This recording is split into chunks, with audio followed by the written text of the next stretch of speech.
Hello friends, स्वागत है आप सभी का आपके अपने परिवार उद्धव क्लासेस पर।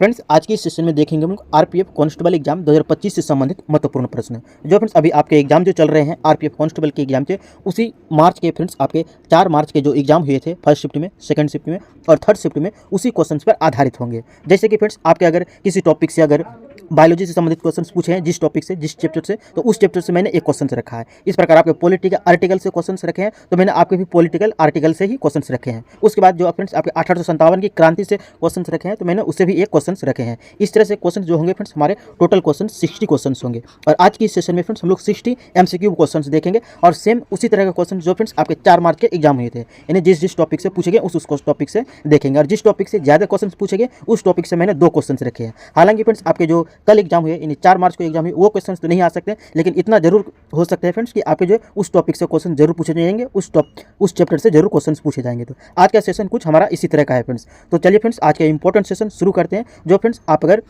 आने वाले एग्जाम की तैयारी कर रहे हैं तो चलिए आज का इंपॉर्टेंट क्वेश्चंस देखते हैं, एक एक करके क्वेश्चंस को सॉल्व करते हैं।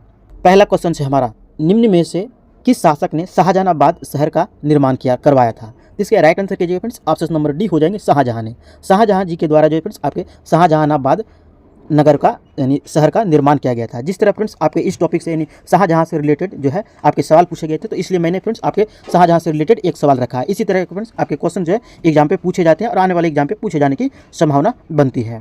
नेक्स्ट क्वेश्चन है हमारा, भारतीय राष्ट्रीय कांग्रेस आईएनसी ने भारत के संविधान के निर्माण के लिए आधिकारिक तौर पर विधानसभा की मांग कब की थी? ये भी हो गए फ्रेंड्स आपके पॉलिटी से संबंधित क्वेश्चंस। जिस प्रकार आपके क्वेश्चंस पूछे गए फ्रेंड्स सेम मैंने उसी तरह के रखे हैं। तो चलिए देखते हैं इसके राइट आंसर जो होगा फ्रेंड्स आपके ऑप्शन नंबर डी हो जाएंगे 1935 ईस्वी में। 1935 ईस्वी में जो है भारतीय राष्ट्रीय कांग्रेस के द्वारा जो है आधिकारिक रूप से संविधान सभा की मांग की गई थी। अगला क्वेश्चन है हमारा, विश्व में सबसे अधिक जनसंख्या किस महाद्वीप की है? महाद्वीप से रिलेटेड फ्रेंड्स आपके वर्ल्ड ज्योग्राफी से क्वेश्चन पूछा है, इसलिए मैंने इस क्वेश्चन को रखा है। आपके एग्जाम पे जो होंगे फ्रेंड्स आपके सारे क्वेश्चन जो है एक दूसरे के रिलेट होते हैं, यानी कि फ्रेंड्स जिस टॉपिक से पूछे जाते हैं उसी टॉपिक से आपको जो है अगले दिन आने वाले एग्जाम पे जरूर देखने को मिलेंगे। तो फ्रेंड्स आप हमारे इन 60 क्वेश्चंस में से अगर फ्रेंड्स आप अगर 50 क्वेश्चंस का या फिर 45 किसी भी तरह से पार कर सकते हैं फ्रेंड्स, तो आप समझ लीजिए कि आपका एग्जाम 2025 में आरपीएफ के एग्जाम पे जो है सिलेक्शन पक्का जरूर होगा, मैं दावे के साथ कह सकता हूँ। क्योंकि ये क्वेश्चन जो बनाए गए फ्रेंड्स आपके पूरे पेपर के एनालिसिस करने के बाद ही ये क्वेश्चंस बनाए गए हैं। तो इसके राइट आंसर कीजिएगा फ्रेंड्स, 3 राइट आंसर हो जाएंगे। Option number C Asia. Asia महाद्वीप का जो है फ्रेंड्स विश्व में सर्वाधिक जनसंख्या है। नेक्स्ट क्वेश्चन है हमारा चौथा क्वेश्चन, प्रसिद्ध मछली पकड़ने का मैदान ग्रैंड बैंक कहाँ स्थित है? ये मछली पकड़ने का जो काफ़ी प्रसिद्ध स्थान है ग्रैंड बैंक के नाम से जाना जाता है, तो ये किस स्थान पर अवस्थित है? इसके राइट आंसर कीजिए फ्रेंड्स, ऑप्शन नंबर डी हो जाएंगे न्यू फेनलैंड के पास ये जो है ये अवस्थित है। तो ध्यान रखिएगा ग्रैंड बैंक कहाँ स्थित है, तो न्यू फेनलैंड के पास ये अवस्थित है। नेक्स्ट क्वेश्चन है हमारा पांचवा क्वेश्चन, 1866 ईस्वी में ईस्ट इंडिया एसोसिएशन की स्थापना दादा भाई नौरोजी ने कहाँ पर की थी? इस तरह से फ्रेंड्स आपके संस्था से रिलेटेड आपके सवाल पूछे गए थे और ईस्वी से रिलेटेड पूछे गए थे। एक सवाल पूछे गए थे कि आपके इस तरह से संस्था दिया गया था और उसकी स्थापना वर्ष पूछा गया था। तो मैंने आपके फ्रेंड्स क्वेश्चंस एक साथ में 2 क्वेश्चंस बनाने के लिए मैंने आपके वर्ष भी रखे हैं और जगह के भी नाम रखे हैं। तो ध्यान रखिएगा जो 1866 ईस्वी में दादा भाई नौरोजी के द्वारा ईस्ट इंडिया एसोसिएशन की स्थापना की गई थी, वो कहाँ की गई थी? तो आपके सैन फ्रांसिस्को में की गई थी। और ये शहर कहाँ स्थित है? तो आपके यूएसए यानी संयुक्त राज्य अमेरिका में अवस्थित है, ध्यान रखिएगा।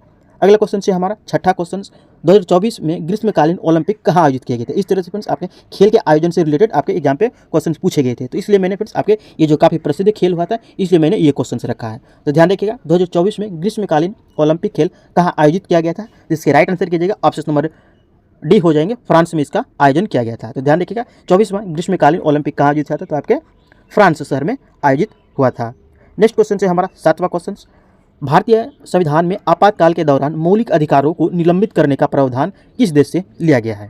ये संविधान के विदेशी स्रोत में से एक क्वेश्चन है फ्रेंड्स। तो ध्यान रखिएगा जो आपातकाल का प्रावधान लिया गया है, मौलिक अधिकार को निलंबित करने का प्रावधान लिया गया है, ये किस देश के संविधान से लिया गया है? इसके राइट आंसर कीजिएगा, ऑप्शन नंबर सी हो जाएंगे जर्मनी देश के संविधान से लिया गया है। ध्यान रखिएगा जो है आपातकाल के दौरान मौलिक अधिकार को निलंबित करने का प्रावधान जो लिया गया है फ्रेंड्स आपके किस देश से लिया गया? तो आपके जर्मनी देश से लिया गया है। अगला क्वेश्चन है हमारा, प्रसिद्ध दंतेश्वरी मंदिर बस्तर जिले में अवस्थित है, किस राज्य के बस्तर जिले में अवस्थित है? इससे भी फ्रेंड्स आपके 2 क्वेश्चन बनते हैं। पहला क्वेश्चन कि दंतेश्वरी मंदिर जो है दंतेश्वरी मंदिर ये किस राज्य में अवस्थित है, और दूसरा फ्रेंड्स आपके किस जिले के अंतर्गत अवस्थित है? क्या पता फ्रेंड्स आपके ये जो काफ़ी प्रसिद्ध मंदिर है आपके जिले पर आधारित क्वेश्चन पूछ ले। तो ध्यान रखिएगा ये जो है फ्रेंड्स आपके छत्तीसगढ़ राज्य में अवस्थित है। ध्यान रखिएगा दंतेश्वरी मंदिर जो है आपके बस्तर जिले में छत्तीसगढ़ राज्य में अवस्थित है। अगला क्वेश्चन है हमारा 9वां क्वेश्चन, निम्न में से कौन सी नदी नेपाल के हिमालयी क्षेत्र से बहती है? नेपाल के हिमालयी क्षेत्र से बहने वाली नदी जो है फ्रेंड्स ये कौन सी नदी है? इसके आंसर कीजिएगा ऑप्शन नंबर 1 कोसी नदी। कोसी नदी जो फ्रेंड्स बिहार का शोक नदी कही जाती है कोसी नदी। तो ध्यान रखिएगा फ्रेंड्स ये जो है नेपाल के हिमालयी क्षेत्र से बहती है और बिहार में आती है, और बिहार में जो फ्रेंड्स आपके शोक के नाम से जानी जाती है, बिहार का शोक कोसी नदी को जानी जाती है। अगला क्वेश्चन है हमारा 10वां क्वेश्चन, ग्रीष्मकालीन ओलंपिक कितने वर्षों के बाद आयोजित होते हैं? ये भी question very very important question है, ध्यान रखिए। सारे क्वेश्चन जो मैं फ्रेंड्स आपको करा रहा हूँ कल शिफ्ट के यानी कि 4 मार्च को जितने भी आपके एग्जाम हुए थे सारे क्वेश्चन का एनालिसिस करने के बाद ही ये सेशन बना रहा हूँ फ्रेंड्स। आपको जरूर जो है इस सेशन से क्वेश्चन जरूर एग्जाम पे देखने को मिलेगा। अगर फ्रेंड्स हमारी प्रश्न की क्वालिटी, कंटेंट और लेवल अगर पसंद आ रही है फ्रेंड्स तो इस सेशन को एक लाइक और एक शेयर जरूर कीजिएगा। और आप अगर हमारे इस उद्धव क्लासेस पर नए हैं, उद्धव क्लासेस को सब्सक्राइब कर लीजिएगा और बेल आइकन को भी प्रेस कर लीजिएगा ताकि आपको हमारे आने वाले इसी तरह के इंपॉर्टेंट वीडियो नोटिफिकेशन आप तक पहुँचते रहे। तो ध्यान रखिएगा ग्रीष्मकालीन ओलंपिक कितने वर्षों के बाद आयोजित होते हैं? तो इसके आंसर कीजिएगा जो ऑप्शन नंबर 1 4 वर्षों के बाद आयोजित होते हैं। ध्यान रखिएगा ग्रीष्मकालीन ओलंपिक खेल कितने वर्षों के बाद आयोजित होते हैं? तो 4 वर्षों के बाद आयोजित होते हैं। नेक्स्ट क्वेश्चन है हमारा 11वां क्वेश्चन। आगे फ्रेंड्स ये साइंस के क्वेश्चन, जिस प्रकार फ्रेंड्स आपके आवर्त सारणी से क्वेश्चन पूछे गए थे इसलिए मैंने फ्रेंड्स आपके क्लोरीन से संबंधित एक क्वेश्चन रखा है। जो क्लोरीन जो है फ्रेंड्स आपके चलती घरेलू क्वेश्चन बनते हैं, जैसे कि फ्रेंड्स आपके NaCl मतलब क्या हो गया? नमक। तो नमक में फ्रेंड्स आपके क्लोरीन देखने को मिलता है। ये हो गया आपके घरेलू तरह के क्वेश्चन। ये क्वेश्चन फ्रेंड्स आपके इस तरह क्वेश्चन NCERT बेस्ड होते हैं और इसी तरह क्वेश्चन पूछे जाते हैं। तो ध्यान रखिएगा आपके ये क्लोरीन से संबंधित क्वेश्चन से आधुनिक आवर्त सारणी में क्लोरीन की परमाणु संख्या कितनी है? क्लोरीन का तो संकेत हो गया फ्रेंड्स, आप इससे भी ध्यान रख सकते हैं Cl, लेकिन फ्रेंड्स इसमें पूछे रखे हैं कि आपकी इनकी परमाणु संख्या कितनी है। तो इसका आंसर कीजिएगा फ्रेंड्स ऑप्शन नंबर ए हो जाएंगे, क्लोरीन की परमाणु संख्या 17 है। ध्यान रहे फ्रेंड्स आपके क्लोरीन की परमाणु संख्या 17 है। नेक्स्ट क्वेश्चन है हमारा निम्नलिखित में से कौन सा कौशल जो है फुटबॉल खेल से संबंधित है? यानी एक तरह से फ्रेंड्स आप कह सकते हैं कि शब्द जो है आपके फुटबॉल खेल से संबंधित है। इसके नहीं है बोले, ध्यान रखिए फ्रेंड्स यहाँ पे नहीं पूछे गए हैं। निम्न में से कौन सा कौशल शब्द यानी कि फुटबॉल खेल से संबंधित नहीं है? इसके आंसर कीजिएगा ऑप्शन नंबर सी हो जाएंगे स्टंपिंग। स्टंपिंग जो है फ्रेंड्स आपके फुटबॉल खेल से संबंधित है, बल्कि ये फ्रेंड्स आपके क्रिकेट खेल से संबंधित है। ध्यान रखिएगा स्टंपिंग जो है फ्रेंड्स आपके क्रिकेट खेल से संबंधित है। जो फ्रेंड्स आपके विकेट से कुछ दूरी पर स्टंप बनाया जाता है, यहीं पर जो है बल्लेबाज के द्वारा बैटिंग की जाती है, उसी को स्टंपिंग कहते हैं। और बाकी जो फ्रेंड्स ड्रिबलिंग, निपटॉन और शीर्षक जो है फ्रेंड्स आपके फुटबॉल खेल से संबंधित है। अगला क्वेश्चन है हमारा 1857 के प्लासी युद्ध में निम्न में से किसने बंगाल के नवाब को धोखा दिया था? Very very important question friends. 1857 की क्रांति से जिस प्रकार पूछे जाते हैं फ्रेंड्स, तो ध्यान रखिएगा ये क्वेश्चन जो फ्रेंड्स आपके क्रांति से रिलेटेड है। तो ध्यान रखिएगा इसके जो राइट आंसर हो जाएंगे ऑप्शन नंबर ए हो जाएंगे, मीर जाफर ने धोखा दिया था। 1757 के प्लासी युद्ध में हुआ था, उस समय जो है बंगाल के किस गवर्नर ने नवाब को धोखा दिया था? तो आपके मीर जाफर ने धोखा दिया था, जो फ्रेंड्स आपके सिराजुद्दौला को धोखा देते हैं। अगला क्वेश्चन है हमारा नमामि गंगे कार्यक्रम कब शुरू किया गया था? काफ़ी प्रसिद्ध योजना था फ्रेंड्स, जो आपके जिस प्रकार मोदी प्रधानमंत्री बनते उसी समय ये योजना लाए गए थे। तो ध्यान रखिएगा काफ़ी प्रसिद्ध योजना है, योजना से रिलेटेड भी आपके एग्जाम पे जो है सवाल देखने को मिला था। तो ध्यान रखिएगा नमामि गंगे कार्यक्रम को कब मंजूरी दी गई थी? जिसके आंसर कीजिएगा ऑप्शन नंबर ए 2014 ईस्वी में। 2014 ईस्वी में जो फ्रेंड्स आपके पहले प्रधानमंत्री बनते हैं श्री नरेंद्र मोदी, उसी समय ये योजना लाई गई थी नमामि गंगे कार्यक्रम, जिसको मंजूरी दिया गया था 2014 ईस्वी में। अगला क्वेश्चन है हमारा 15वां क्वेश्चन, निम्नलिखित में से कौन सा जीव मंडल विश्व जीव मंडल रिजर्व नेटवर्क में शामिल नहीं है? तो ध्यान रखिएगा इसके राइट आंसर हो जाएंगे फ्रेंड्स आपके डिब्रूगढ़ सईखोवा। डिब्रूगढ़ सईखोवा जो है फ्रेंड्स आपके जैव मंडल आरक्षित क्षेत्र में नहीं आते हैं। बाकी मन्नार की खाड़ी, नंदा देवी और बृहद निकोबार जो है फ्रेंड्स आपके विश्व जैव मंडल रिजर्व नेटवर्क में शामिल है। अगला क्वेश्चन है हमारा सथमा कोट्टा झील किस राज्य में अवस्थित है? सथमा कोट्टा झील जो फ्रेंड्स आपके केरल राज्य में अवस्थित है। ध्यान रहे फ्रेंड्स आपके केरल राज्य में अवस्थित है। अगला क्वेश्चन है हमारा दो क्रमिक संकुचनों या विदलनों को एक स्थिर बिंदु को पार करने में कितना समय लगता है? इसके राइट आंसर कीजिएगा जो समय लगने वाले समय को क्या कहते हैं? तो उसको ऊर्मिका अंतराल कहते हैं। ध्यान रखिए क्या कहते हैं उसको? ऊर्मिका अंतराल कहते हैं। अगला क्वेश्चन है हमारा 18वां क्वेश्चन, निम्नलिखित में कौन सा लॉयड्स क्रिकेट ग्राउंड प्रसिद्ध है? यानी कि क्रिकेट ग्राउंड के नाम से प्रसिद्ध है, जिसके आंसर कीजिएगा फ्रेंड्स आपके ऑप्शन नंबर सी हो जाएंगे लंदन। लंदन को जो है फ्रेंड्स आपके लॉयड्स क्रिकेट ग्राउंड्स के नाम से जाना जाता है। अगला क्वेश्चन है हमारा 19वां क्वेश्चन, निम्नलिखित में से कौन G8 के सदस्य देशों में शामिल नहीं है? इस तरह के फ्रेंड्स आपके करंट अफेयर्स के क्वेश्चन बनते हैं, जिसका फ्रेंड्स हर साल यानी हाल ही में आयोजन हुआ था G8, इनमें से जो है कौन सा देश शामिल नहीं है, ये क्वेश्चन है। इसके आंसर कीजिएगा फ्रेंड्स अपना देश भारत। भारत जो है फ्रेंड्स आपके G8 देशों में शामिल देश नहीं है। तो फ्रेंड्स आप कोशिश कीजिए G8 में जो देश शामिल है उसको जरूर एक बार ध्यान कर लीजिएगा। अगला क्वेश्चन है हमारा 1885 ईस्वी में सर्विस हाउस की स्थापना किसने की थी। फिर आगे फ्रेंड्स आपके संस्था से रिलेटेड, यानी कि जो संस्था होते हैं, संगठन होते हैं, उसी से रिलेटेड फ्रेंड्स आपके स्टैटिक जीके के रूप में क्वेश्चंस देखने को मिलते हैं। इसलिए फ्रेंड्स मैंने 2 से 3 क्वेश्चंस रखा है। मैंने पहले ही बताया था आपको, जिस टॉपिक से ज़्यादा क्वेश्चंस पूछे जाते हैं उस टॉपिक से मैंने क्वेश्चंस रखा है। जिसके आंसर कीजिएगा फ्रेंड्स आपके 1885 ईस्वी में सर्विस हाउस की स्थापना किसने की थी। जिसके आंसर कीजिएगा ऑप्शन नंबर बी, बेहराम जी मालाबारी। बेहराम जी मालाबारी जी के द्वारा सर्विस हाउस की स्थापना की गई थी। नेक्स्ट क्वेश्चन है हमारा, 2011 की जनगणना के अनुसार भारत में सबसे कम जनसंख्या घनत्व किस राज्य का है। भारत में सबसे कम जनसंख्या घनत्व किस राज्य का है। हालांकि फ्रेंड्स आप अच्छी तरह जानते होंगे कि बिहार राज्य का जो जनसंख्या घनत्व फ्रेंड्स आपके सबसे अधिक है, लेकिन फ्रेंड्स मैंने आपके याद दिलाने के लिए रखा है कि सबसे कम जनसंख्या घनत्व किस राज्य का है। इसके आंसर कीजिएगा फ्रेंड्स आपके ऑप्शन नंबर बी हो जाएंगे, अरुणाचल प्रदेश। अरुणाचल प्रदेश राज्य का जो है सबसे कम जनसंख्या घनत्व है। अगला क्वेश्चन से हमारा, भारत में कितने प्रशिक्षण शिविर है। इसका आंसर कीजिएगा फ्रेंड्स आपके 62 जो है प्रशिक्षण शिविर है। नेक्स्ट क्वेश्चन से हमारा, स्वतंत्र भारत के प्रथम उपराष्ट्रपति कौन बने थे। ध्यान रखिएगा फ्रेंड्स, यहाँ पे उपराष्ट्रपति से संबंधित क्वेश्चंस पूछे गए हैं, न कि ओनली राष्ट्रपति पूछे गए हैं। तो ध्यान रखिएगा, स्वतंत्र भारत के प्रथम उपराष्ट्रपति जो बने थे वो बने थे आपके ऑप्शन नंबर डी हो जाएंगे, डॉक्टर सर्वपल्ली राधाकृष्णन। डॉक्टर सर्वपल्ली राधाकृष्णन ऐसे व्यक्ति जो थे जिसने फ्रेंड्स आपके भारत के प्रथम उपराष्ट्रपति बने थे, और इन्हीं को जो फ्रेंड्स 1854 ईस्वी में जो फ्रेंड्स आपके भारत रत्न दिया गया था। ध्यान रखिएगा फ्रेंड्स, आपके 1954 में ईस्वी में जो है पहली बार भारत रत्न दिया गया था। नेक्स्ट क्वेश्चन से हमारा 24वां क्वेश्चन, भारत के संविधान में मौलिक कर्तव्यों को कब शामिल किया गया है। Very very important question friends, आपके जिस तरह से क्वेश्चंस पूछे गए हैं मौलिक अधिकार से रिलेटेड, मौलिक कर्तव्य से रिलेटेड, इसलिए मैंने ये क्वेश्चंस रखा है, क्योंकि फ्रेंड्स आपके पिछले ईयर के एग्जाम जो हुए थे, आपके 2019 के एग्जाम पे, आरपीएफ के एग्जाम पे ये क्वेश्चंस पूछे गए थे, इसलिए मैंने फ्रेंड्स ये क्वेश्चंस रखा है। तो ध्यान रखिए, भारत के संविधान में जो मौलिक कर्तव्यों को जो है फ्रेंड्स आपके कब शामिल किया गया था। तो इसको जो शामिल किया गया था फ्रेंड्स आपके राइट आंसर कीजिएगा ऑप्शन नंबर सी हो जाएंगे 1976 ईस्वी में। 1976 ईस्वी में जो फ्रेंड्स आपके मौलिक कर्तव्यों को शामिल किया गया था। एक क्वेश्चन और इससे ध्यान रखिएगा फ्रेंड्स, आपके भारतीय संविधान में मौलिक कर्तव्यों को जो लिया गया ये किस देश के संविधान से लिया गया, तो आपके रूस देश के संविधान से लिया गया। ये भी क्वेश्चन ध्यान रखिएगा फ्रेंड्स। क्वेश्चन आपके इस तरह पूछे जा सकते हैं कि भारतीय संविधान में मौलिक कर्तव्यों को किस देश के संविधान से अधिग्रहण किया गया है। इसका आंसर हो जाता है फ्रेंड्स आपके रूस देश के संविधान से लिया गया, जो आपके 1976 ईस्वी में शामिल किया गया था। नेक्स्ट क्वेश्चन से हमारा 25वां क्वेश्चन, सांसद आदर्श ग्राम योजना SAGY के अनुसार मैदानी क्षेत्र में कितनी ग्रामीण आबादी है। ये फ्रेंड्स स्पेशल एक योजना निकाली जाती है जो फ्रेंड्स आपके मैदानी क्षेत्रों में जो है ग्रामीण आबादी की गिनती करती है। तो इसके आंसर जो होंगे फ्रेंड्स आपके राइट आंसर कर लीजिएगा, ऑप्शन नंबर बी हो जाएंगे, 3000 से 5000 के बीच जो है आपके ग्रामीण आबादी पाई जाती है। ये योजना ध्यान रखिए फ्रेंड्स, सांसद आदर्श ग्राम योजना के तहत पूछी गई है। तो 3000 से 5000 की आबादी जो है फ्रेंड्स आपके ग्रामीण क्षेत्रों में, मैदानी क्षेत्रों में पाई जाती है। अगला क्वेश्चन है, निम्न में से किस वर्ष लखनऊ अधिवेशन आयोजित किया गया था जिसमें मुस्लिम लीग ने भारतीय राष्ट्रीय कांग्रेस के साथ एक समझौते पर हस्ताक्षर किया था। यानी कि मुस्लिम लीग और भारतीय राष्ट्रीय कांग्रेस के बीच जो एक समझौता हुआ था वो लखनऊ अधिवेशन में हुआ था, और ये अधिवेशन जो है किस वर्ष हुआ था, ये क्वेश्चन आपके पूछे गए हैं। इसके आंसर कीजिएगा ऑप्शन नंबर बी 1916 ईस्वी में। 1916 ईस्वी में लखनऊ अधिवेशन होते हैं जिसमें मुस्लिम लीग और भारतीय राष्ट्रीय कांग्रेस के बीच एक समझौते ज्ञापन पर हस्ताक्षर होते हैं। फ्रेंड्स आप हमारे इन 50 क्वेश्चंस में से कितने क्वेश्चंस के राइट आंसर कर पाते हैं फ्रेंड्स, आप हमें कमेंट बॉक्स पर जरूर बताइएगा। और फ्रेंड्स आपको अगर हमारी ये सेशन पसंद आ रही है, प्रश्न की क्वालिटी कंटेंट अगर पसंद आ रही है तो सेशन को एक लाइक और एक शेयर जरूर करते चलिएगा।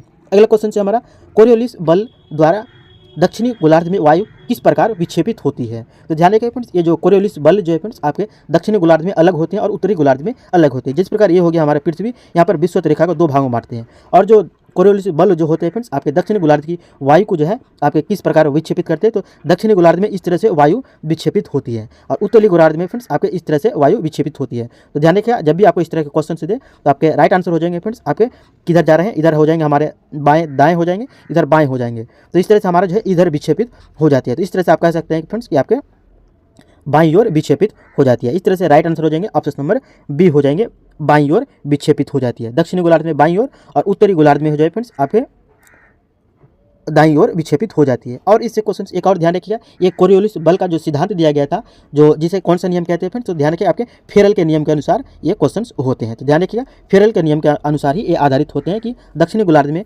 वायु बाईं ओर और उत्तरी गोलार्ध में जो है दाईं ओर विक्षेपित हो जाती है। क्वेश्चन से हमारा 28वां क्वेश्चन, नर्मदा नदी का उद्गम स्थल कहाँ स्थित है। जिस प्रकार फ्रेंड्स आपके नदी की लंबाई पूछे जाते हैं, नदी का उद्गम स्थल पूछे जाते हैं, नदी का मुहाना पूछे जाते हैं, इसलिए फ्रेंड्स मैंने ये क्वेश्चन रखा है। और ये क्वेश्चन मैंने इसलिए रखा है क्योंकि ये पश्चिम की ओर बहने वाली सबसे बड़ी नदियों में से एक है। तो ध्यान रखिएगा सबसे पहली क्वेश्चन कि आपके पश्चिम की ओर बहने वाली सबसे बड़ी नदी कौन सी है, तो आपके नर्मदा नदी है। इसलिए फ्रेंड्स मैंने ये क्वेश्चन रखा है, ये आपके स्टैंडर्ड लेवल के क्वेश्चन बनते हैं। तो ध्यान रखिए आपके नर्मदा नदी का उद्गम स्थल कहाँ है, जिसके आंसर कीजिएगा फ्रेंड्स आपके राइट आंसर हो जाएंगे ऑप्शन नंबर डी हो जाएंगे अमरकंटक की पहाड़ी। अमरकंटक की पहाड़ी से फ्रेंड्स आपके जो है नर्मदा नदी का उद्गम स्थल होता है। इनके अलावा भी फ्रेंड्स हालांकि एक और नदी का उद्गम स्थल होता है जो फ्रेंड्स आपके सोन नदी है। सोन नदी का उद्गम स्थल भी आपके अमरकंटक की पहाड़ी है और नर्मदा नदी और ताप्ती नदी का उद्गम स्थल भी आपके अमरकंटक की पहाड़ी है। तो इस तरह से फ्रेंड्स आपके 3 नदियों का नाम ध्यान जरूर रखिएगा जो अमरकंटक की पहाड़ी से निकलती है। अगला क्वेश्चन से हमारा 29वां क्वेश्चन, बौद्ध तीर्थ स्थल कुशीनगर किस राज्य में स्थित है। जो फ्रेंड्स आपके बौद्ध धर्म से रिलेटेड सवाल पूछे जाते हैं भगवान बुद्ध से रिलेटेड, इसलिए मैंने ये क्वेश्चन रखा है। अब तो ये जमाना नहीं रहा फ्रेंड्स कि आपका बुद्ध का जन्म कहाँ हुआ था, इस तरह क्वेश्चन और पूछे जाने की संभावना नहीं बनती है, इसलिए फ्रेंड्स मैंने थोड़ा क्वेश्चन हट के रखा है। तो ध्यान रखिएगा बौद्ध धर्म के तीर्थ स्थल जो है कुशीनगर ये किस राज्य में अवस्थित है, जिसका आंसर कीजिएगा फ्रेंड्स आपके आंसर हो जाएंगे option number D Uttar Pradesh राज्य में अवस्थित है। ध्यान रखिएगा कुशीनगर जो फ्रेंड्स आपके उत्तर प्रदेश राज्य में अवस्थित है। अगला क्वेश्चन से हमारा अमरावती स्कूल ऑफ स्कल्पचर जो है ये किस नदी के तट पर अवस्थित है। ध्यान रखिए फ्रेंड्स आपके अमरावती स्कूल ऑफ स्कल्पचर जो है फ्रेंड्स आपके किस नदी के तट पर अवस्थित है, इसके आंसर कीजिएगा ऑप्शन नंबर डी हो जाएंगे कृष्णा नदी के तट पर अवस्थित है। ध्यान रखिए कृष्णा नदी के तट पर अवस्थित है। नेक्स्ट क्वेश्चन से हमारा ब्रिटिश भारत में पहली रेल कब चली थी। आपने तो पढ़ा होगा फ्रेंड्स कि भारत में पहली बार कब रेल चली थी, ये सीधा सा क्वेश्चन पढ़ा है, लेकिन फ्रेंड्स आपको कंफ्यूज करने के लिए जो एक्स्ट्रा शब्द जोड़े गए वो है आपके ब्रिटिश भारत में, यानी कि फ्रेंड्स अब ब्रिटिश भारत में पहली बार रेल कब चली थी, ये क्वेश्चन आपको थोड़ा अलग लग रहा है, लेकिन ऐसी बात नहीं है फ्रेंड्स, वही भारत में पहली बार कब रेल चली थी और ब्रिटिश भारत में कब रेल चली थी सेम क्वेश्चन है। तो इसके आंसर कर लीजिए फ्रेंड्स आपके आंसर ऑप्शन नंबर डी हो जाएंगे 1857 में। 1857 में जो है पहली बार रेल चली थी जो फ्रेंड्स आपके 34 किलोमीटर के बीच चली थी। क्वेश्चन से हमारा निम्नलिखित में से किस खेल में गेंद की पासिंग, किकिंग, हेडिंग और थ्रोइंग शामिल होती है। इसका आंसर कीजिएगा फ्रेंड्स आपके राइट आंसर हो जाएंगे ऑप्शन नंबर डी हो जाएंगे फुटबॉल। फुटबॉल खेल से संबंधित आपके गेंद की पासिंग, किकिंग, हेडिंग और थ्रोइंग जो है आपके फुटबॉल खेल से संबंधित है। अगला क्वेश्चन से हमारा प्रधान मध्याह्न रेखा निम्न में से किस महाद्वीप से होकर गुजरती है। प्रधान मध्याह्न रेखा जो फ्रेंड्स आपके समय रेखा का निर्धारण किया जाता है ये किस महाद्वीप से होकर गुजरती है, इसके आंसर कीजिएगा ऑप्शन नंबर डी अफ्रीका महाद्वीप से होकर के गुजरती है। नेक्स्ट क्वेश्चन से हमारा 34वां क्वेश्चन, लोएस का पठार कहाँ अवस्थित है। ये लोएस का पठार जो अवस्थित है फ्रेंड्स आपके राइट आंसर कीजिएगा ऑप्शन नंबर ए हो जाएंगे चीन देश में अवस्थित है। ध्यान दें लोएस का पठार जो है फ्रेंड्स आपके चीन देश में अवस्थित है। अगला क्वेश्चन से हमारा 1793 ईस्वी में चार्ल्स कार्नवालिस ने स्थायी बंदोबस्त कहाँ लागू किया था। सबसे पहली क्वेश्चन तो ये बनती है फ्रेंड्स कि कार्नवालिस के द्वारा जो है स्थायी बंदोबस्त लागू किया गया था। भारत में जो स्थायी बंदोबस्त लागू किया गया था किसानों पर, तो ये फ्रेंड्स आपके चार्ल्स कार्नवालिस के द्वारा लागू किया गया था। दूसरा क्वेश्चन बनते हैं आपके फ्रेंड्स की 1793 ईस्वी में बनता है, ये भी क्वेश्चंस आपके बनते हैं। लेकिन ये तीसरा क्वेश्चन बनते हैं फ्रेंड्स सबसे पहले कहाँ लागू किया गया था, तो इसका आंसर कीजिएगा फ्रेंड्स ऑप्शन नंबर बी हो जाएंगे बंगाल में लागू किया गया था। ध्यान रखें फ्रेंड्स आपके स्थायी बंदोबस्त जो लागू किया गया था आपके चार्ल्स कार्नवालिस के द्वारा जो है बंगाल में लागू किया गया था। और कब लागू किया गया था, तो 1793 ईस्वी में लागू किया गया था। सारे क्वेश्चन फ्रेंड्स आपके पूछे गए हैं जो फ्रेंड्स आप एक क्वेश्चन के माध्यम से 3 क्वेश्चन कवर हो रहे हैं।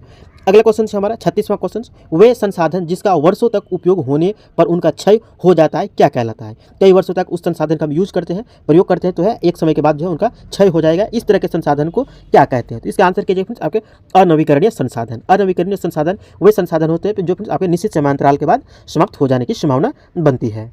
अगला क्वेश्चन से हमारा प्रथम आंग्ल मराठा युद्ध के दौरान बंगाल का गवर्नर जनरल कौन था। Very very important question. इस तरह के क्वेश्चन जो फ्रेंड्स आपके एग्जाम पे 100% पूछे जाने की संभावना बनती है, क्योंकि इसी तरह के क्वेश्चन जो फ्रेंड्स आपके पिछले ईयर या साल के शिफ्ट में जो है पूछे गए थे। तो ध्यान रखिएगा प्रथम आंग्ल मराठा युद्ध के दौरान बंगाल का गवर्नर जनरल कौन था, इसका आंसर कीजिए फ्रेंड्स आपके ऑप्शन नंबर बी हो जाएंगे वारेन हेस्टिंग्स। वारेन हेस्टिंग्स के समय में ही जो है प्रथम आंग्ल मराठा युद्ध होता है और उस समय बंगाल के गवर्नर जनरल जो रहते हैं आपके वारेन हेस्टिंग्स रहते हैं। अगला क्वेश्चन से हमारा किस अनुच्छेद के तहत समान नागरिक संहिता यूसीसी को कब लागू किया गया था। भारत के संविधान में जो फ्रेंड्स आपके समान नागरिक संहिता लागू है 21 संविधान के अनुसार लागू होती है, तो इसका आंसर कीजिएगा ऑप्शन नंबर ए अनुच्छेद 44। अनुच्छेद 44 के तहत ही जो है भारत में यूसीसी लागू है। अगला क्वेश्चन से हमारा आवेशित वस्तु से अर्थ में आवेश के हस्तांतरण की प्रक्रिया क्या कहलाती है। कोई वस्तु से विद्युत पास हो रही है यानी आवेशित वस्तु है, उसमें से जो वस्तु से अर्थ में आवेश के हस्तांतरण की प्रक्रिया को क्या कहलाती है। इसके आंसर कीजिएगा फ्रेंड्स आपके ऑप्शन नंबर डी हो जाएंगे अर्थिंग कहते हैं, उसको क्या कहते हैं, तो उसको अर्थिंग कहते हैं। अगला क्वेश्चन से हमारा 40वां question, Tata iron and steel company limited जिसको टिस्को कहते हैं, ये किसका उदाहरण है। ये किस प्रकार की कंपनी है, निजी कंपनी है, सार्वजनिक क्षेत्र की कंपनी है, या फिर आपके सार्वजनिक क्षेत्र का उपक्रम है, या फिर इनमें से कोई नहीं। तो इसके राइट आंसर कीजिए फ्रेंड्स आपके ऑप्शन नंबर ए हो जाएंगे निजी क्षेत्र की कंपनी है। TISCO, Tata iron steel company, जो फ्रेंड्स जिसको टिस्को कहती है, ये किस प्रकार की कंपनी है? तो आपके निजी क्षेत्र की कंपनी है, फ्रेंड्स आपके प्राइवेट कंपनी है। इसके साथ में फ्रेंड्स दो क्वेश्चन ध्यान रखिएगा। ये टिस्को जो फ्रेंड्स आपके कहाँ अवस्थित है? तो आपके झारखंड राज्य में अवस्थित है, और ये झारखंड राज्य के फ्रेंड्स आपके जमशेदपुर शहर में अवस्थित है। तो ध्यान रखिएगा, जमशेदपुर शहर में अवस्थित है। और तीसरा क्वेश्चन ये भी बनते फ्रेंड्स, आपके टिस्को की स्थापना जो की गई थी आपके 1907 ईस्वी में की गई थी। ये भी क्वेश्चन आपके ध्यान रखिएगा फ्रेंड्स। एक क्वेश्चन के माध्यम से फ्रेंड्स आपके सारे क्वेश्चन में रिलेट करके इसलिए बता रहा हूँ, आपके जो इस तरह के क्वेश्चन आपको देखने को मिलेंगे। या तो फ्रेंड्स बोलेंगे टिस्को की स्थापना कब हुई थी, या फिर बोलेंगे टिस्को का मुख्यालय कहाँ स्थित है, या फिर बोलेंगे टिस्को की स्थापना किस राज्य में की गई थी। इस तरह के क्वेश्चन पूछे जाते हैं, इसलिए फ्रेंड्स मैंने आपके एक साथ बता रहा हूँ। अगला क्वेश्चन है हमारा अनुमान। अनुमान की अवधारणा क्या दर्शाती है? ये फ्रेंड्स आपके आगे इकोनॉमिक्स से क्वेश्चंस, आपके जो इकोनॉमिक्स से क्वेश्चंस देखे जाते हैं, पूछे जाते हैं, इसलिए मैंने फ्रेंड्स आपके इकोनॉमिक्स से भी क्वेश्चंस रखे हैं। क्वेश्चन से आपका अनुमान की अवधारणा क्या दर्शाती है, तो इसके आंसर के जो फ्रेंड्स आपके अनुमान की अवधारणा जो दर्शाती है वो दर्शाती है ऑप्शन नंबर ए, अनुमिति दर्शाती है, अनुमिति को दर्शाती है। अगला क्वेश्चन है हमारा, किस भारतीय राज्य में प्रसिद्ध हॉर्नबिल महोत्सव मनाया जाता है? ध्यान रखिए फ्रेंड्स, राज्य के त्यौहार से संबंधित, शास्त्रीय नृत्य से संबंधित, शास्त्रीय लोक कला से संबंधित क्वेश्चन पूछे जाते हैं, जिनमें से फ्रेंड्स आपका हॉर्नबिल त्यौहार जो है आपके काफ़ी प्रसिद्ध त्यौहार है। तो इसके आंसर कीजिए फ्रेंड्स, आपके भारतीय राज्य में जो है हॉर्नबिल त्यौहार मनाया जाता है वो कौन से राज्य है? तो इसके आंसर कीजिएगा option number C, Nagaland. Nagaland राज्य में जो फ्रेंड्स आपके हॉर्नबिल महोत्सव मनाया जाता है। अगला क्वेश्चन है हमारा, मद्रास राज्य का नाम बदलकर तमिलनाडु कब किया गया? तमिलनाडु जो वर्तमान राज्य समय में देख रहे हैं फ्रेंड्स, आपके इनके पहले नाम जो था आपके मद्रास नाम के नाम से जाना जाता है, लेकिन फ्रेंड्स इनका नाम जो है तमिलनाडु कब किया गया था? ये क्वेश्चन है, जिसके आंसर कीजिएगा ऑप्शन नंबर डी हो जाएंगे 1969 ईस्वी में। 1969 ईस्वी में जो है मद्रास राज्य का तमिलनाडु नाम कर दिया गया था। अगला क्वेश्चन है हमारा, कॉर्नर किक शब्द किस खेल से संबंधित है? मैं आपको फिर बताना चाहूँगा फ्रेंड्स, आपके खेल शब्दावली से संबंधित क्वेश्चन जरूर पूछे जाते हैं, एक दो क्वेश्चन, तो आप कोशिश कीजिए फ्रेंड्स एक बार उसको जरूर रीड कर लीजिए या फिर उसका अध्ययन रिवीजन कर लीजिए। तो ध्यान रखिएगा, कॉर्नर किक शब्द जो है फ्रेंड्स आपके किस खेल से संबंधित है? तो इसके आंसर कीजिएगा ऑप्शन नंबर बी हो जाएंगे, फुटबॉल खेल से संबंधित है। कॉर्नर किक शब्द जो है आपके फुटबॉल खेल से संबंधित है। अगला क्वेश्चन है हमारा, दक्षिण भारत की सबसे ऊंची चोटी कौन सी है? दक्षिण भारत की सबसे ऊंची चोटी कौन सी है? इस प्रकार से ऑलरेडी फ्रेंड्स आपके भारत की सर्वोच्च चोटी माउंट एवरेस्ट होते हैं, लेकिन ये पूछे गए आपके दक्षिण भारत की चोटी। दक्षिण भारत की सबसे ऊंची चोटी कौन सी है? इसके आंसर कीजिए फ्रेंड्स ऑप्शन नंबर डी हो जाएंगे, अन्नाईमुदी। अन्नाईमुदी जो फ्रेंड्स आपके भारत की दक्षिण भारत की सबसे ऊंची चोटी है। फ्रेंड्स आपको अगर हमारी प्रश्न की क्वालिटी, कंटेंट और ये सेशन पसंद आ रही है फ्रेंड्स, तो सेशन को एक लाइक और एक शेयर जरूर कीजिएगा। और आप अगर फ्रेंड्स हमारे इस उद्धव क्लासेस पर नए हैं तो उद्धव क्लासेस को सब्सक्राइब कर लीजिएगा और बेल आइकन को भी प्रेस कर दीजिए, ताकि आपको हमारे आने वाले इसी तरह के इंपॉर्टेंट वीडियो का नोटिफिकेशन आप तक पहुंचते रहे। ये सारे क्वेश्चन जो है फ्रेंड्स आपके हूबहू एग्जाम पे जो 4 मार्च के एग्जाम होते हैं उसी क्वेश्चन पर आधारित, यानी उसी क्वेश्चन पर बेस पूछे गए हैं। अगला क्वेश्चन है हमारा 46वां क्वेश्चन, निम्न में से कौन सा अनुच्छेद संपत्ति के अधिकार से संबंधित है? आगे फ्रेंड्स आपके आर्टिकल से संबंधित अब तक मैंने करीब 3 क्वेश्चन पूछ लिए हैं, यानी पॉलिटी के क्वेश्चन जो 5 से 6 क्वेश्चन पूछे जाते हैं, उनमें से फ्रेंड्स आपके 3 क्वेश्चन जो है आपके आर्टिकल से पूछे जाते हैं, इसलिए मैंने फ्रेंड्स आपके 3 क्वेश्चन जो है आपके आर्टिकल से रखे हैं। तो ध्यान रखिए, ये संपत्ति का अधिकार जो है किस अनुच्छेद से संबंधित है? इसका आंसर कीजिए फ्रेंड्स आपके ऑप्शन नंबर सी हो जाएंगे, अनुच्छेद 300 से संबंधित है। हालांकि 300 के ए में जो फ्रेंड्स आपके जो है संपत्ति के अधिकार को जो है कानूनी अधिकार में रखा गया है, अभी पहले मौलिक अधिकार के अंदर रखा जाता था, लेकिन इसको संशोधन करने के बाद जो है 300 के ए में रखा गया है। तो ध्यान रखिए, संपत्ति का अधिकार जो है अनुच्छेद कितना में अवस्थित है? तो आपके 300 के ए में अवस्थित है। अगला क्वेश्चन है, निम्न में से किस राज्य में लोकसभा सीटों की संख्या सर्वाधिक है? तो ध्यान रखिए फ्रेंड्स, आपके लोकसभा सीटों की संख्या जो है आपके सर्वाधिक किस राज्य में अवस्थित है? तो एक चीज़ ध्यान रखिए, आपके लोकसभा सीटों को जो निर्धारण होता है वो जनसंख्या पर निर्धारण होता है। जितना जिस राज्य का जनसंख्या अधिक होगा उस राज्य में जो है लोकसभा सीटों की संख्या अधिक होती है। तो इस प्रकार से आप कह सकते हैं कि उत्तर प्रदेश राज्य की जो है सर्वाधिक जनसंख्या है, तो उसी आधार पर आप कह सकते हैं कि उत्तर प्रदेश में भी लोकसभा सीटों की संख्या सर्वाधिक होगी। तो इस तरह से आपके राइट आंसर हो जाएंगे ऑप्शन नंबर बी हो जाएंगे, उत्तर प्रदेश। उत्तर प्रदेश में लोकसभा सीटों की संख्या जो है फ्रेंड्स आपके करीब 80 या फिर 81 के करीब है फ्रेंड्स, इसको ध्यान रखिएगा। अगला क्वेश्चन है हमारा 48वां क्वेश्चन, न्यूनतम वेतन की परिभाषा क्या सम्मिलित है? ये आगे फ्रेंड्स आपके इकोनॉमिक्स से क्वेश्चन, तो ध्यान रखिएगा आपके इकोनॉमिक्स से भी क्वेश्चन पूछे जाते हैं। न्यूनतम वेतन की परिभाषा क्या सम्मिलित है? इसका आंसर कीजिएगा ऑप्शन नंबर ए हो जाएंगे, रोटी, कपड़ा और मकान। रोटी, कपड़ा और मकान जो है फ्रेंड्स आपके न्यूनतम वेतन की परिभाषा को सम्मिलित करती है। अगला क्वेश्चन है हमारा, 1 किलोग्राम ईंधन के पूर्ण दहन से उत्पन्न ऊष्मीय ऊर्जा की मात्रा को क्या कहलाते हैं? साइंस से क्वेश्चन आ गए, साइंस से भी क्वेश्चन आपके पूछे जा रहे हैं, तो इसलिए ये क्वेश्चन ध्यान रखिए, आपके 1 किलोग्राम ईंधन से पूर्ण दहन से उत्पन्न ऊष्मीय ऊर्जा की मात्रा को क्या कहलाते हैं? तो फ्रेंड्स इसके राइट आंसर कीजिएगा ऑप्शन नंबर ए हो जाएंगे, इसको कैलोरी मान कहते हैं। क्या कहते हैं? इसको कैलोरी मान कहते हैं। अगला क्वेश्चन है, प्रसिद्ध टेनिस खिलाड़ी राफेल नडाल किस देश के खिलाड़ी हैं? जो फ्रेंड्स आपके कई सारे पुरस्कार जीतते हैं, लगातार पुरस्कार जीतते आ रहे हैं, अच्छे खिलाड़ी माने जाते हैं, टेबल यानी कि टेनिस खिलाड़ी के खिलाड़ी हैं, ये किस देश के खिलाड़ी हैं फ्रेंड्स? तो ध्यान रखिएगा, आपके राफेल नडाल जो है आपके किस देश के खिलाड़ी हैं? तो आंसर कीजिएगा ऑप्शन नंबर बी हो जाएंगे, स्पेन देश के खिलाड़ी हैं। अगला क्वेश्चन है हमारा, भारतीय संविधान के किस अनुच्छेद के तहत जम्मू कश्मीर को विशेष राज्य का दर्जा दिया गया। यह क्वेश्चन फ्रेंड्स आप इसलिए इंपॉर्टेंट बन जाता है क्योंकि फ्रेंड्स इसको संविधान संशोधन को लाने में जो है फ्रेंड्स काफ़ी जो है महत्वपूर्ण चीज़ों का सामना करना पड़ा था। यानी 2019 के संविधान संशोधन में जो हुआ था ये जम्मू कश्मीर के विवाद से संबंधित था। इसलिए फ्रेंड्स आपके ये करंट अफेयर्स के तौर पर भी क्वेश्चन बन जाते हैं और इंपॉर्टेंट क्वेश्चन भी बन जाते हैं। तो ध्यान रखिए आपके जम्मू कश्मीर से ये क्वेश्चन जरूर ध्यान रखिएगा। जम्मू कश्मीर को विशेष राज्य का दर्जा कब दिया गया था, जिसके आंसर कीजिएगा फ्रेंड्स आपके अनुच्छेद 370 के तहत उसको विशेष राज्य का दर्जा दिया गया था। और फ्रेंड्स स्पेशल जो एक क्वेश्चन और बनते हैं फ्रेंड्स कि जम्मू कश्मीर ने अपना संविधान कब लागू किया था। ये भी क्वेश्चन ध्यान रखिए फ्रेंड्स, आपने जम्मू कश्मीर ने जो अपना संविधान लागू किया गया था आपके 1957 ईस्वी में अपना संविधान लागू किया गया था। ध्यान रखिएगा जम्मू कश्मीर अपना संविधान जो लागू किया था 1957 में लागू किया गया था। नेक्स्ट क्वेश्चन से हमारा 52वां क्वेश्चन, 1884 ईस्वी में जी सुब्रमण्यम अय्यर और आनंद चार्लू ने किस संगठन की स्थापना की थी। इसका आंसर कीजिएगा ऑप्शन नंबर सी, मद्रास महाजन सभा। मद्रास महाजन सभा की स्थापना जो की गई थी आपके सुब्रमण्यम अय्यर और आनंद चार्लू के द्वारा की गई थी। और ये कब की गई थी ये भी ध्यान रखिएगा फ्रेंड्स, आपके 1884 ईस्वी में इसकी स्थापना की गई थी।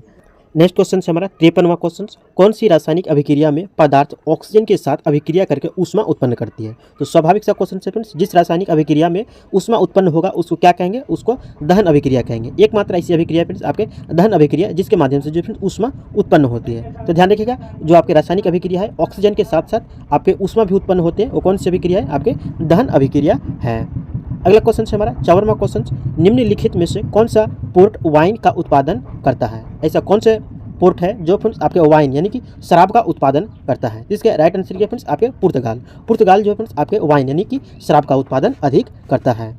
अगला क्वेश्चन से हमारा 55वां क्वेश्चन, भारत का मैग्ना कार्टा किसे कहा जाता है। Very very important question friends, आपको मैं कह सकता हूं फ्रेंड्स कि ये क्वेश्चन जो आपके एग्जाम पे पूछे जाने की 100% संभावना बन जाती है, क्योंकि फ्रेंड्स आपके पॉलिटी के क्वेश्चन जो पूछे जाते हैं आपके इसी तरह के क्वेश्चन पूछे जाते हैं। तो ध्यान रखिएगा भारत का मैग्ना कार्टा जो कहा जाता है ये किसको कहा जाता है, इसके आंसर कीजिएगा ऑप्शन नंबर बी हो जाएंगे मौलिक अधिकार को। मौलिक अधिकार को जो है भारत का मैग्ना कार्टा कहा जाता है। इसके साथ में ये भी ध्यान रखिएगा फ्रेंड्स आपके मौलिक अधिकार जो है फ्रेंड्स आपके भाग 3 में अवस्थित है। कितने में अवस्थित है, भाग 3 में अवस्थित है। इनके अलावा अगर बात करें फ्रेंड्स कि किस आर्टिकल में अवस्थित है, तो आर्टिकल ध्यान रखिएगा आपके 12 से लेकर के आपके 35 आर्टिकल जो है फ्रेंड्स इनके बीच जो है फ्रेंड्स आपके मौलिक अधिकार का उल्लेख किया गया है। तो इससे 4 क्वेश्चन जरूर ध्यान रखिएगा। भारतीय संविधान में भारत का मैग्ना कार्टा मौलिक अधिकार को कहा जाता है, मौलिक अधिकार का उल्लेख भाग 3 में है और किस आर्टिकल में है, तो ये भी ध्यान रखिएगा अनुच्छेद 12 से 35 में जो है मौलिक अधिकार का वर्णन है। अगला क्वेश्चन से हमारा 56वां क्वेश्चन, भूकंप के उच्च जोखिम वाले संभावित क्षेत्रों को क्या कहा जाता है। यानी कि फ्रेंड्स जिस क्षेत्र में आपके फ्रेंड्स उच्च जोखिम वाले भूकंप होते हैं उसको क्या कहते हैं। इसका आंसर कीजिएगा ऑप्शन नंबर डी हो जाएंगे भूकंपीय क्षेत्र कहते हैं। जिस क्षेत्र में उच्च जोखिम वाले भूकंप आते हैं उसको भूकंप क्षेत्र कहते हैं। और जो फ्रेंड्स आपके रिएक्टर स्केल होते हैं उससे भूकंप की तीव्रता मापी जाती है। तो ध्यान रखिए रिएक्टर स्केल जो होते हैं फ्रेंड्स आपके भूकंप की तीव्रता मापी जाती है। अगला क्वेश्चन से हमारा अंडा देने वाले जंतुओं को क्या कहा जाता है। ये बायोलॉजी के क्वेश्चन है फ्रेंड्स, जो फ्रेंड्स आपके बायोलॉजी के क्वेश्चन देखने को मिले थे, इसलिए मैंने फ्रेंड्स आपके बायोलॉजी से संबंधित क्वेश्चन रखे हैं। तो ध्यान रखिएगा अंडे देने वाले जंतु को क्या कहते हैं, तो ज़्यादा से ध्यान रखिएगा आपको अंड प्रजक कहते हैं। जो अंडे देते हैं उसको क्या कहते हैं, अंड प्रजक कहते हैं। अगला क्वेश्चन से हमारा संसदीय प्रणाली में सरकार का मुखिया कौन होता है। भारतीय संविधान में जो फ्रेंड्स आपके संसदीय प्रणाली का उल्लेख है, जिनमें से संसद को 3 भागों में बांटा गया है, जिनमें से लोकसभा होते हैं, राज्यसभा होती है और एक आपके राष्ट्रपति होते हैं। ये तीनों मिलकर जो फ्रेंड्स आपके भारतीय संविधान में संसदीय प्रणाली को पूर्ण करती है। उनमें से जो इसके संसदीय प्रणाली का जो मुखिया होता है वो कौन होता है, इसके आंसर कीजिए फ्रेंड्स आपके ऑप्शन नंबर ए हो जाएंगे प्रधानमंत्री। संसदीय प्रणाली में जो सरकार का मुखिया होता है वो कौन होते हैं, आपके प्रधानमंत्री होते हैं और वही प्रधानमंत्री जो है आपके लोकसभा के बहुमत दल के नेता होते हैं। अगला क्वेश्चन है 59वां क्वेश्चन, भारतीय संविधान का अनुच्छेद 124 निम्नलिखित में से किससे संबंधित है। अनुच्छेद 124 जो है आपके किससे संबंधित है फ्रेंड्स, इसके आंसर कीजिएगा ऑप्शन नंबर डी हो जाएंगे सर्वोच्च न्यायालय की स्थापना और गठन। ध्यान है फ्रेंड्स आपके सर्वोच्च न्यायालय की स्थापना और गठन से संबंधित है, अनुच्छेद 124 संबंधित है। अगला क्वेश्चन से हमारा 60वां क्वेश्चन, कलकत्ता विश्वविद्यालय से स्नातक की डिग्री प्राप्त करने वाली पहली महिला कौन थी। स्टैटिक जीके के रूप में इस तरह के क्वेश्चन पूछे जाते हैं, जो भारत में प्रथम कौन होते हैं, भारत में सबसे लंबा क्या है, भारत में सबसे छोटी क्या है, इस तरह के क्वेश्चंस पूछे जाते हैं। ये क्वेश्चंस जरूर ध्यान रखिए फ्रेंड्स। कलकत्ता विश्वविद्यालय जो फ्रेंड्स आपके पहले विश्वविद्यालय की स्थापना में से श्रेणी में एक आते हैं, तो उनमें से ध्यान रखिए कलकत्ता विश्वविद्यालय में स्नातक की डिग्री प्राप्त करने वाली पहली महिला कौन थी, जिसके आंसर कीजिएगा ऑप्शन नंबर सी हो जाएंगे कादम्बिनी गांगुली। कादम्बिनी गांगुली जो है फ्रेंड्स आपके पहली महिला थी जिसने स्नातक की डिग्री प्राप्त की थी। तो फ्रेंड्स हमारा ये 60 क्वेश्चन का सेशन यहीं से समाप्त हुआ, जो आपके 4 मार्च पेपर एनालिसिस पर आधारित था। आपको फ्रेंड्स ये सेशन पसंद आई है, प्रश्न क्वालिटी कंटेंट और ये सेशन पसंद आई है फ्रेंड्स, तो सेशन को एक लाइक और एक शेयर जरूर कीजिएगा। और आप अगर हमारे इस उद्धव क्लासेस पर नए हैं तो उद्धव क्लासेस को सब्सक्राइब कर लीजिएगा और बेल आइकन को भी प्रेस कर दीजिएगा ताकि आपको हमारे आने वाले इसी तरह के इंपॉर्टेंट वीडियो का नोटिफिकेशन आप तक पहुंचते रहे। अब फिर मिलते हैं फ्रेंड्स इसी तरह के 5 मार्च के पेपर एनालिसिस पर आधारित सारे इंपॉर्टेंट क्वेश्चंस के साथ नेक्स्ट सेशन में। Thanks for watching.